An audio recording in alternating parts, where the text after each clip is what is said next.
y'all was episode of Fandom Station. I'm Mel Smith. This is my co-host Evil Deeds. Hello. Alright, today we're going to do another episode review of Season 3 of DanMachi Episode 8, Bell Krenum, Subtitle Desires. Alright, how do you feel about this episode? I liked it. It was Yeah, like... number one, Bell. My boy came back. Finally. They've stopped just absolutely shitting on him. Or at least they're starting to stop shitting on him. Yeah. So, Yeah, once again, I liked how it was like starting like, maybe like last episode, really. We just want to get to see the lighter side of Freya from a little bit, even they're like, hey, yo, head and chill. Like, yo, I know we're supposed to hate him, but like, we don't hate him that much. Like, come on, chill. Hogany especially was like, yo, Hogany especially, now I notice like, he only calls Hedden his mortal foe, so I guess they're supposed to be rivals. I didn't get that before, but I guess they are now. I mean, I get it now. Like they're supposed to be rivals. I didn't. yeah. Did you notice that? Not. I thought he was referring to Bale at first as his rival, but again, they said he was referring to Head Down. Didn't they say he was referring to Head Down? You know, he was referring to Hedden. He said you were able to let him scratch on my mortal foe later too. So yeah, he thinks he calls Hedden like his rival. I don't know. It's cool to see a fight between Hedden and Hogany. Though, unfortunately, I think Hedden is actually the good person. I mean, he's actually like the helper in a sense. Wait. It's like I hate Hedden, but at the same time, he's probably on the side that is actually trying to fix things. Weirdly enough. Yeah. But yeah. So yeah, but let's head into the news. You got anything to talk about before I start listing stuff out? The last episode of Arcane has come out, so if you were waiting to watch Arcane, now is the best time since it's over. And it is in fact animation of the year, show of the year, everything of the year you can give it. It's of the year. Oh yeah, but Arcane. Are you talking about Peak? Yeah, Peak. My fault. Yeah, Peak was great. Peak came so fast and left so soon. 3 weekends, bro. 3 weekends. Yeah, I'm like, man, it's already gone. I feel like this is something that should be like a whole season. Like, I don't care. I don't know. I know people don't like splitting stuff up sometimes. They were like, just give it to me all in one go. But I don't know. I enjoy that like week to week, especially when it's like a series that everybody was supposed to not be spoiled for. I like that hype every week. You know, everybody talk about what happens in the next episode. We get to talk about it. I don't know. I enjoy that. Like because like they could have binged. They could have like dropped it all in one go. They didn't have to even do 3 weeks. You know. Yeah. Yeah. This is the end of the Piltover story, though. Sad one. So next, if they do bring it back, it will be someone else. And I'm not entirely. I'm not entirely getting this. I think the world. I don't think we're leaving Piltover. I think the world is just expanding. It is, and we're leaving Piltover for that. Yeah, but I think we're gonna go back to Piltover. I don't think we're just leaving. I don't think so. Yeah. Piltover had its story. There's still plot lines in Piltover. I mean, there's still things to do. But this episode isn't about that. This episode isn't about that. Yeah. Okay, yeah. So let's get into the news. I'm so it's so lucky we honestly started like going into like spoilers. I was just about to. Right, first thing, Crunchyroll releases first English dub episode of Fake Strange Fake anime. Japanese dub version debuts on December 31. America got one on Japan this time. We got the Wait. We got the English dub first. Really? The English speakers are winning. Lord. Yeah. So do you know the English dub for Fake Strange Fake? What do you mean? Like the people doing it? Aniplex is doing it, I guess. Yeah. Yeah, they host the world premiere on Saturday. Aniplex. Aniplex. That was horrible. That's how it is. It's supposed to be distorted. Manipulates. All right, what's Yeah, next? next thing, I may be a good receptionist. Anime's second video reveals theme songs January 10th debut. They literally like digging in the grave for Isekai new towers. Like it's like I may be a good receptionist. Like what's next? I may be a guild shop owner. I may don't know. I may be that dude. It's I may be that dude called I may be a guild receptionist. Yes, I may be. That's a new one. It's called I May Be a Guild Receptionist. There The is- title was even longer. There is a large amount of boredom with some random dude in Japan. It's gonna be like I may be a caravan rider. I may be a caravan rider. I may have It lost was the just battle, like- but not the war. The story of the It's war like, we what's that- fought 10 years ago. What? Think about what's the most boring thing in a video game? Like, then just what's the most boring thing in a video game ever could think of? You personally? I don't know. I genuinely I have may be- like just long, uneventful walks, I guess. Yeah, that's the guy. This is the caravan rider. He's the one who has to do that stuff. He's the one who takes you from point. He's the fast traveler dude who has to actually go to all these places. Like- Wait, really? I just made it up. I'm just like I'm just saying this is what the anime do. They basically take like, oh, take this boring thing like guild receptionist or like wherever like healer or something, and basically just make it actually cool. Like actually he's a healer, but he's a healer who can fight with his hands. He's a healer, good but he's a receptionist. healer who can fight. Alright, I feel that's a direct reference to something that I know. It is a direct difference. I knew it, you son of a... I'm not saying it's bad. I'm just saying they're digging. I know. They're digging. Sometimes they find gems. I'm just saying. And sometimes I mean, this one could be good. I don't know what the full title is. Oh, here's the full title. I may be a guild receptionist, but I'll solo any boss to clock out. Oh yeah, no, hell no. No. That shit is ass. Go next, bro. Go next. That shit, no. They had it until that ending, bro. What? Oh my god. I knew there was something more. I knew there was something more. Okay, next thing. Haruhi Suzumiya's franchise crowdfunding ads go for 2 more Sunkook music videos. Now, I know this a little bit past before your generation. Yeah, bro. Haruhi Suzumiya used to be pretty big back in the day. Back in the year of 2006, you know. My fault, you old ass man. They used to. I mean, you haven't seen it, but I'll just say that I'm interested in the crowdfunding and what the goal is here. But I don't know. It's interesting that they're crowdfunding an anime. I haven't really heard that much about that kind of thing.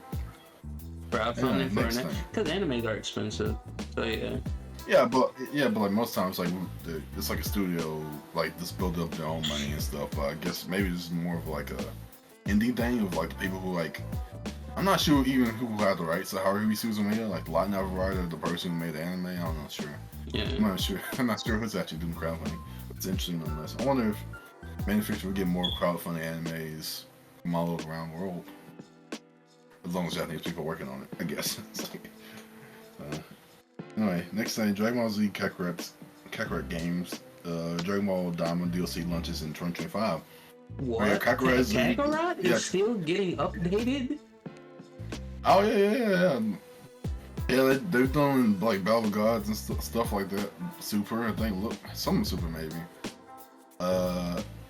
So yeah, they keep it going. Now they added the Demon War to the game, or they're going to add it to the game now. That's gonna be a cool place to visit. Like, I feel like the Demon Realm's like perfect for like an RPG game like this. Cause I've been watching Dragon Ball Daima. Yeah, So, it might be cool. time for me to buy Kakarot. Yeah. Be in time for DLC. Anyway, next thing, you might recognize this one.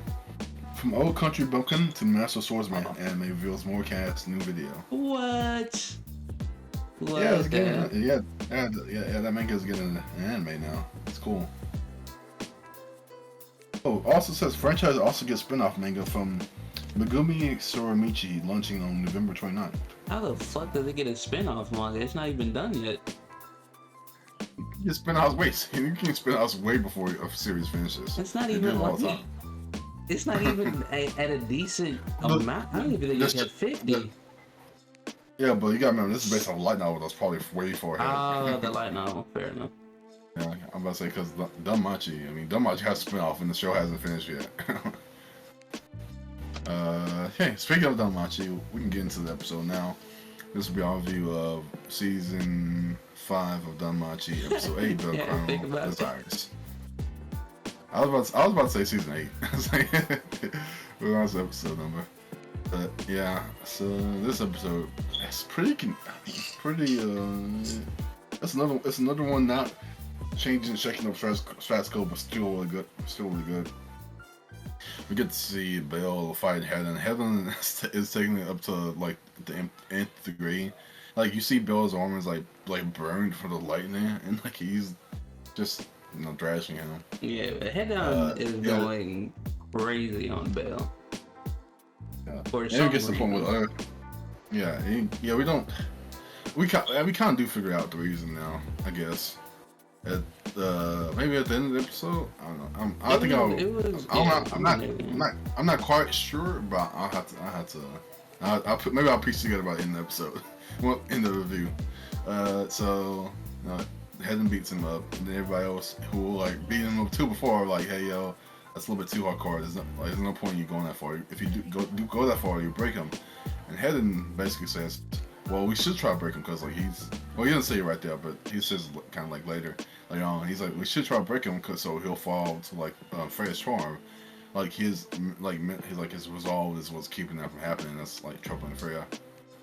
We kind of know this is like a lie he's using.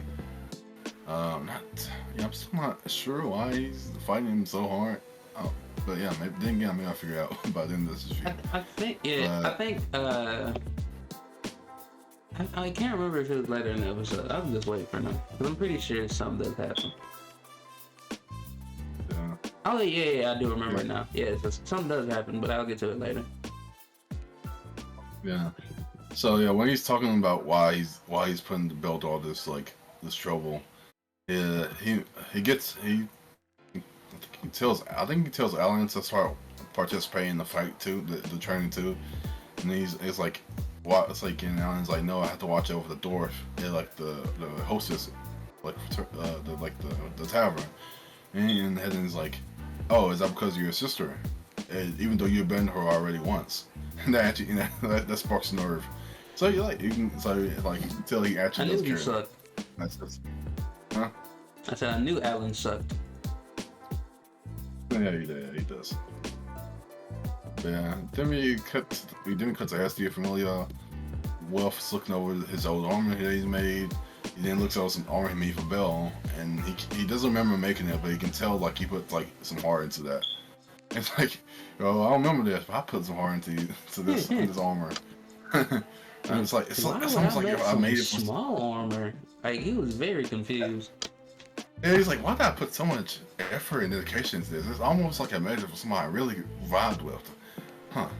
That's weird. And then it's kind of so weird. Just leave it alone. Like, brother. It's like if I made a motorcycle with somebody, and it's like, man, so much effort into the motorcycle. I don't use it myself. Why would I do that? It's almost like I made it for somebody I really care about. Well, whatever. I'll just throw it in the trash.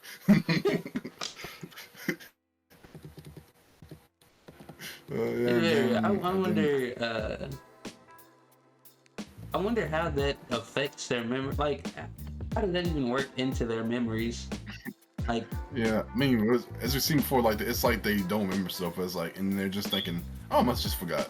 I feel like that's a very stupid thing to think. But like, I just forgot. Like, what? You have so many pieces of gear that's just messed up, like almost destroyed gear, and you don't think it's like you see a ring on your ring finger, like, how did this get here? That's weird. Takes off. So I was uncomfortable. Like, yeah, but then we get to see Hestia meet back up with Asfi. Asfi is the Hermes member who was able to escape. I think she tells Hestia that like the Hestia family, I mean the Freya family is getting like desperate, shaky, or yeah, desperate, and then like if the more desperate they get, like more holes will be in like their, you know, the coverage of stuff. So yeah. like this will be a good opening. They won't be like watching us as strongly as before. That's oh, now I get it. I now remember. I knew I figured it out as I did the review. I think they're basically trying. I think Hedna was basically trying to get them all focus all the attention on training Bell, so they will put less focus on other stuff. Yeah, but the more preoccupied they were with training Bell, the less preoccupied they would be with watching their surroundings and what Hestia is doing. They because she doesn't have like complete control, essentially. I still don't think he had to be a build that hard though. But maybe you really have to sell it. I don't know. To be fair, if you gonna hit him hard. Oh my goodness, you don't get that reference. It's a League reference, it's not. But yeah. Then we get a scene of Belle and Freya, who's still trying like to break him down, but basically providing the comfort. It's like somebody who's like putting you to torture. And it's also the person who's like trying to comfort you at the same time, because like these are her familiar members, and it's not like she doesn't know what's going on. So, but even though that's the case, Belle's still kind of falling for it. But he's like, he has no one really. He's alone, essentially. Somebody that he thought existed phased out of existence. Like, I can understand it. Like, my boy's just getting beaten almost to death every day for like no reason. Yeah. It's weird. It's weird where like one of the main reasons why Belle can't move on is because Sierra's gone, and like Sierra is literally the person who's putting him through this. So I'm not really sure what I'm supposed to get from that. it's like it's like Fred's like as almost being framed as somebody who's like trying to keep, I don't know, Belle from like saving Sarah when like she literally is Sarah. It's like she's not the damsel in distress in this situation. Yeah. Seer, I don't know. I wonder how this whole Freya Seer thing is gonna play out. Yeah. I hope they don't just redeem Freya and be like, I don't know, Freya. It was all Freya's fault. Seer is actually good. Seer's nice. I still feel like we're past that point. Like, I feel like it'd be insane for them to just say, "Oh well, Freya's dead. It's Seer now." Like, brother, what? Yeah. I can still see it. I just don't want to see it. Yeah, me too. That's like, I'm not saying that I would like it if that happened. I'm just saying that it just feels like they're going that route. The more they focus on, I don't know, Seer. I'm trying to like save Seer, I guess. Well, we'll see eventually. Yeah, then Heden's like, you don't need to be guarding Belle anymore because you need to focus on the lucky familiar that's coming back from the deep dungeons. I was like, that even spooked me. I was like, damn, the Loki familiar is like was not brainwashed before. They have not been in the story for a minute, and the only reason they weren't brainwashed is because they were doing an expedition, I believe. Yeah, they were in the dungeon, so it didn't reach. Yeah, so I think they put focus on like the one elf in the party and the familiar that might have resistance to that. I don't know. Maybe I'm just mixing it up. But it seemed like there was special focus placed on like Bavaria, who's like the green-haired elf, who's like also royalty too, elven royalty. So maybe she has some resistance to magic. Yeah. I did not know she was elven royalty. I'm not gonna lie to you. You got me very off guard with that statement. Yeah, man. You see, this is why you gotta watch Sora Victoria, man. Come on. I have to rewatch all of DanMachi. Anyway, why is it so long? 5 seasons, brother. I can probably read it and get done faster than they are animating it. I mean, weren't most of the seasons only 12 episodes though? Last season was 24 because it 24. had two But cores. see, I all the think the seasons other ones before were that were 12. only 12. Yeah, I don't know. I feel like that'll just take a one weekend though. But yeah. Belle didn't go to like the tavern, which he's been going to like every day to look for Seer. And they basically try to shoo him away because they can't remember. At least the ones he's seen can't remember. The Anya, she can remember, but like she's kind of crashing out right now. So she probably can't work right now because she does remember it, but everybody else doesn't. So she's just been like keeping like just sheltered away. Yeah. Then we get oh, what's her real, I forgot what her real name is, but they call her Mama. They call her Mama Mama Mia. Mia. Mama, I just got that. Mama Mia. What the hell? Yeah. Yeah, he's talking to Mom. He's talking to. What's her name? Mom? I can't take it serious. That is actually hilarious. Yeah, he's talking to to Mommy about I don't know. I think she's the one who speaks up first. She tells him. Yeah, she tells him she used to work for the Freya. She is part of Freya family, but so he goes in to ask again about Seer.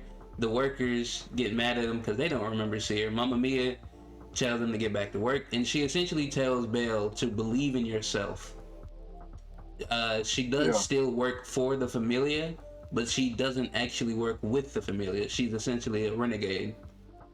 She doesn't care about the Familia. She doesn't work with them or necessarily for them, but she is still a part of the Freya Familia.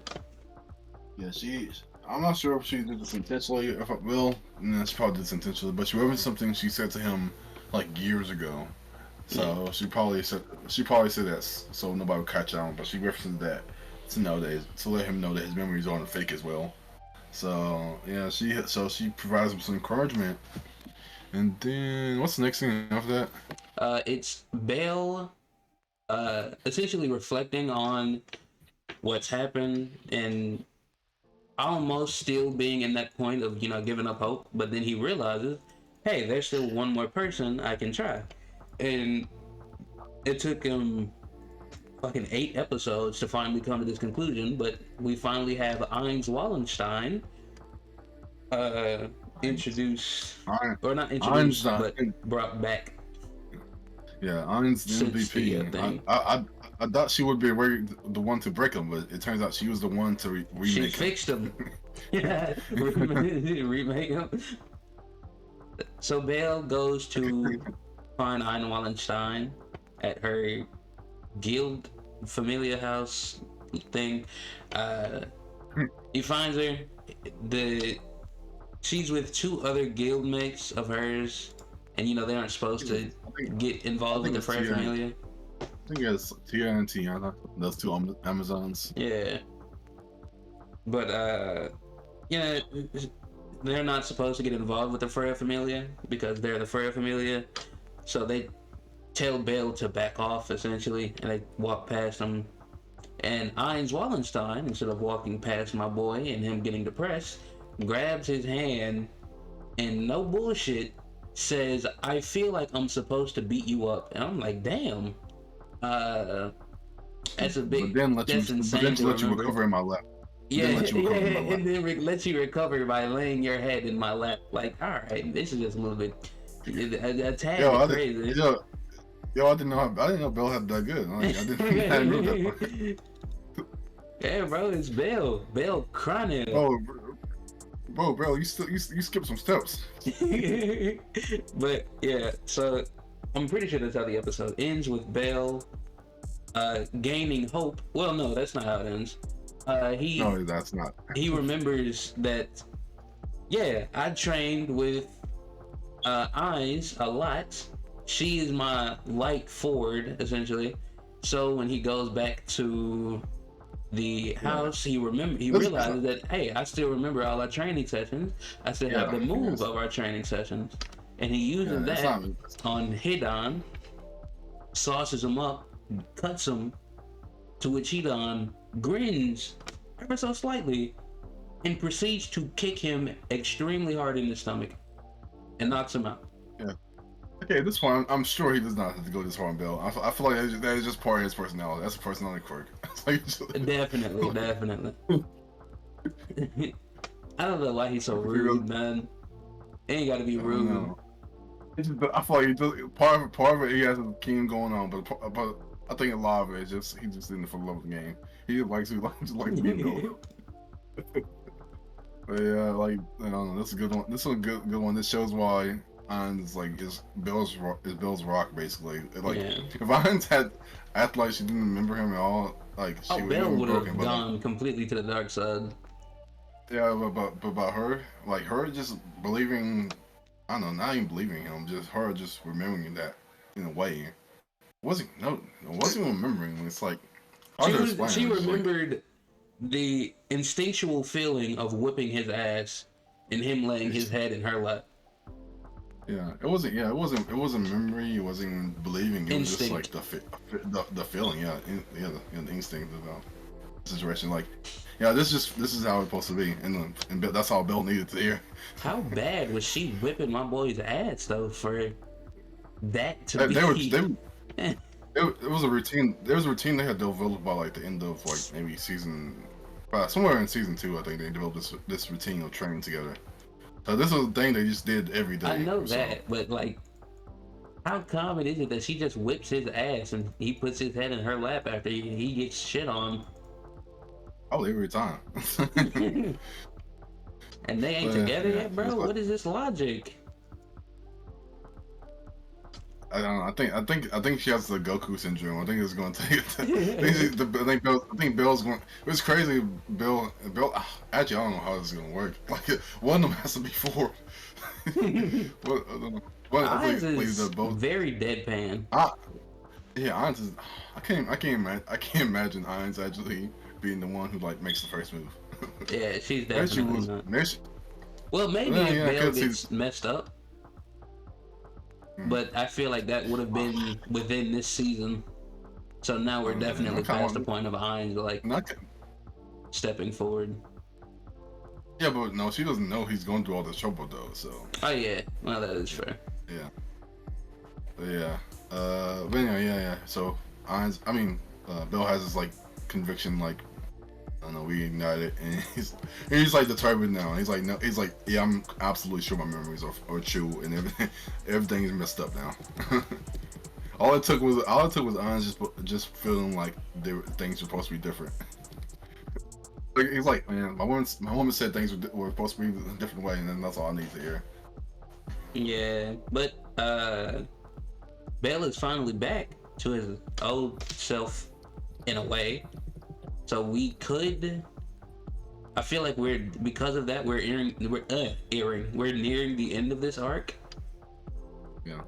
So it's probably gonna be a 12-episode season. But I do wonder how this is going to end for the Freya familia. Quick aside, you've been reading the story. And it's interesting parallel the relationship between those. If you know, you know. But the characters in there, like the main character and his love interest, in main character in this story and his love interest. It's like Bell and Ainz don't have the same history, but at the same time, like the connection is still so impactful for Bell at least. I'm not sure Ainz, but for Bell, it's like it means everything, even though like the connection. Like the time they spent together isn't that much, you know. Yeah. But yeah, well, yeah, it gets. But like the last part is like, it's like Hermes realizing again that he's being brainwashed, and he figures out he's leaving clues for himself, or to figure out what's wrong. But he also knows that as soon as he tries to fix the solution, he'll get mind wiped again. But then he runs into Hestia, who secretly gives him a note about saying to build a hurt or like a hurt that covers Auraria or something like that. And he's like, oh, this is probably the key. So I'll just focus on building a hurt, and then I'll just solve everything that way. I don't have to think about fixing the solution. I just have to think about making this hurt. He can't And think about fixing the solution, because if he thinks about fixing it, then his mind gets erased. Yeah, but he can think about making Or it not hurt. erased completely, but he forgets. Yeah, yeah. But then he's smart. It's crazy how smart Hermes has to be to be like, yeah, I'll get my every time I get brainwashed, I remember again somehow. It's like he doesn't. We don't even learn how. He just like he's just like that. He can't hold in. You can't hold him under being brainwashed for like forever. You can't stop him. He is a genius, though. I'm pretty sure that because I was thinking about it like when watching the episode, and that is insane that he can, come up with, because he's broken out of the, I don't want to say illusion, the charm multiple times, yeah. And every time he's left himself a clue as to how to re-break it. Oh, yeah. I feel like something Batman would do. It's like I could easily see this being a Batman like episode or comic where he's on the brainwashing. He's like, every time I get brainwashed, I figure it out in like 10 minutes. But then I go back into brainwashing. And I've been leaving myself several notes scattered everywhere. I can see that same thing where he's like told his like familiar members about those words to give him some clues. I can see him doing that to like Robin, like Batgirl and stuff. Yeah, I could definitely see him doing that. Yeah, that's cool. I wonder if he has done that before. I feel like something he would have already done. Now you say that, he has done something similar. You want to know where he did that? What? Something like that before. A Fortnite collab. What the hell? It was a Fortnite. This is way off topic. I'll just quick aside. We'll talk about it. We'll talk about it more later. It was a Fortnite collab where like Batman gets into the island, but he forgets his memory in every loop. So in order to like figure that stuff out, he leaves notes for himself. So he forgets stuff every single loop, but he gets better and better and leaving clues for himself to figure out what's going on. And yeah, that was a cool story, and this kind of reminds me of that. But the episode pretty much ends with Hermes deciding to build a hurt, and he has the firewood that what is it? Oranos gave him, so he has the firewood to do it too. So I think that has something to do with Hestia's ability. She probably has like some kind of special ability that involves like breaking farms or curses in general with a hurt. Yeah. I don't know. They didn't set that up at all, but that's what they didn't set it up in prior seasons at least. I don't think. But, yeah. I don't know what a hearth is. It's a fireplace. Lord, I'm stupid. Ignore that. Yeah, Hestia. In Greek mythology, Hestia is the goddess of the hearth or the fireplace in Olympus. So she's actually has a pretty important role. That's how the episode ends. Hermes is like, I'm gonna make a hearth, and yeah, Emily plays. Yeah. So that's pretty much all I have. I'll give this episode a 9 out of 10 still. Yeah, 9 out of 10. How about you? I give it a 9 out of 10. Yeah. If you want to know, I'll give 9 out of 10 for something that I mean, like this pretty much goes exactly how I would want it to go. Wait a second, this is insane. I just realized you're giving this 9 out of 10. You didn't want to give Slime a 9 out of 10. This is very crazy. This is insane to me right now. I just thought about this. Well, for that's all I have. I'll see you next week, guys. Now he's avoiding it. Adios.